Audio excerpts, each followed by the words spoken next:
The Options System Options menu command defines the overall behavior of the software. The Language Options selects the display for menus, dialogs, and messages.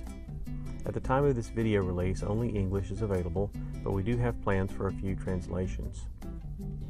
The Check Internet for Updates option allows the software to search the NCI website for program updates at startup. A notice is displayed only at startup if newer software is available to download.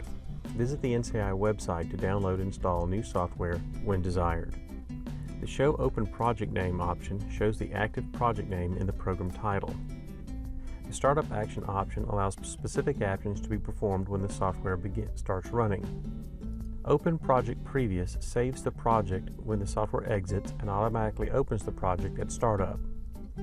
Open Project Ask for Name displays the File Open Project dialog when the software starts running. The Do Nothing option starts with the default settings and no trace data open. The Exit Action option allows specific actions to be performed when the software exits. Save Project Setup Only saves the active project with only setup information. Trace data is not saved in the project, and this reduces the time required to save and load the default project file. This means the software exits and starts faster when very large sample depths are captured. Save Project Setup and Trace option saves the active project with both setup and trace data. This is the default. Save Project Ask to Save Trace prompts the user before saving the open trace data with the project. The Do Nothing option saves no project at exit. The Show SDK Import-Export Commands option enables the secret File Import SDK Trace File and File Export SDK Setup File menu commands as an aid to the SDK programmers. These menu commands are normally hidden to avoid confusion for GoLogicXL customers that don't use the SDK. And I'll show that to you real quick. Let's check the option and close the dialog.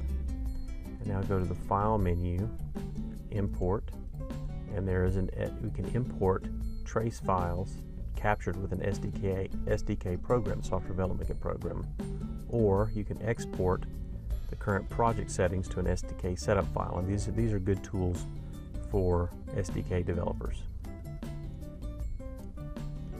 The Trigger Position on Toolbar option can display the active trace data's trigger samples as a percentage of the sample depth, a sample number, or it can be hidden entirely.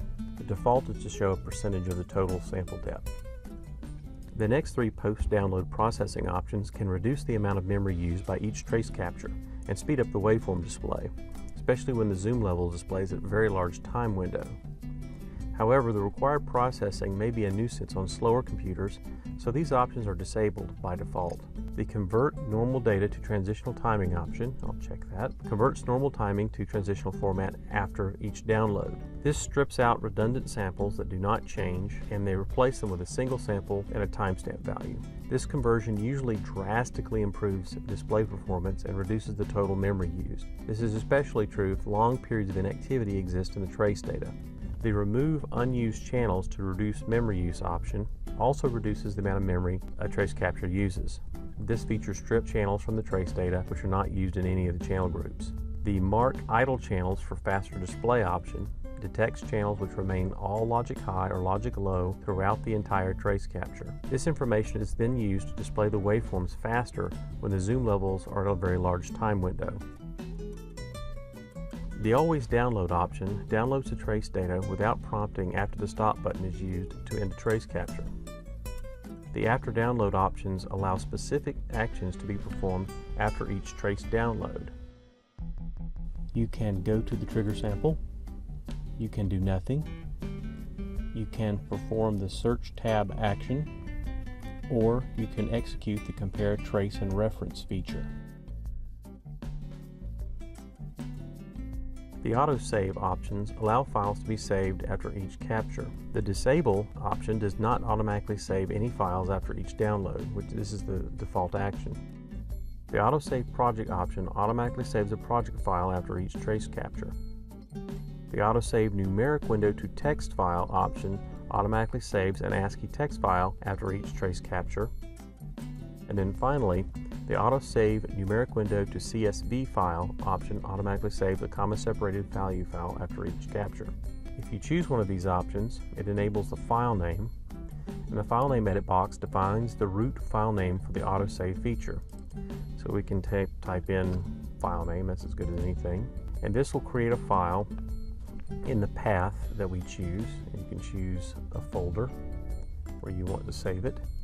A full path should be given, but with no file extension. The file extension is added automatically based on the autosave file type, project, text, or CSV. The append a number option, I can check that, automatically appends a number to the root file name given above. This prevents previous files from being overwritten, so each time a new trace is captured, a number is added into the file name, and then the file is saved. Uncheck this option to overwrite the same file each time a new trace is captured. The compression level option defines how much compression is used when saving project files. 1 is the lowest compression level, while 5 is the highest compression level. Less compression requires less time saving projects, but produces much larger files. More compression takes longer to save projects, but produces small files. For slower computers, we recommend using a compression level of 1, and for the average computer nowadays, 5 is just fine. It produces a small file and doesn't take too long to save or open. The personal folder name option defines the local software folder in your user account Documents folder.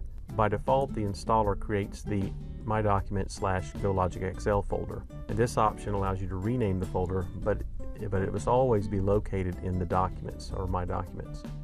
The Use Local Help Files option is available, and I don't have the help installed right now, so it's grayed out. But when the help system is installed, you can check this box and it will use the files on your hard drive rather than going to the internet. If the local files are not installed or this option is unchecked, the software uses the help files on NCI's website.